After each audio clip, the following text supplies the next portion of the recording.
राजाले नबनाउन सकेको देश आजकलको यो चान्चुने पार्टीले के बनाउनु लाग्यो अरे ए ल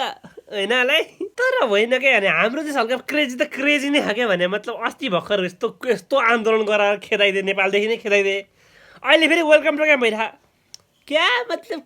के हो अरे हेलो क्या तर होइन क्या हाम्रो यसो सुदम गुरुङजी यस्तो गुड मर्निङ भन्नु पर्यो क्या फेरि एकलट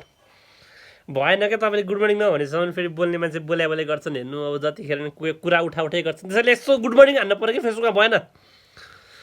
ठिकै छ के भन्नु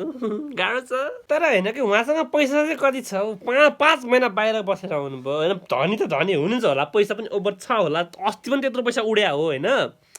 तर हुन्छ नि सो हल्का क्ल्यारिटी दिनु पऱ्यो नि त्यो कुरामा पैसा कहाँबाट थियो यत्रो धेरै यताउति क्लियर गर्नु पऱ्यो नि त अब म के भन्नु ठिकै छ यसो हेलो मिस्टर बालिनजी सबैतिर गर्नु भइरहेको यसो यतातिर निक्लट हेरौँ आहा ठिकै छ कोही न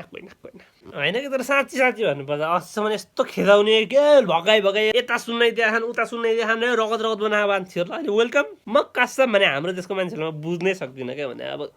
ठिकै छ के भयो धेरै भन्दिनँ जहिले कन्ट्रोभर्सीमा पर्नु छैन नि त मलाई जहिले गाली खानु मन छैन नि त मलाई त्यसरी आजको लागि भिडियो यति नै गरौँ यदि मेरो भिडियो के गरिरहेको छ हेर्नु भइसक्यो भने मेक स्योर टु फलो अर्को त्यस्तै हो छु मी गाइज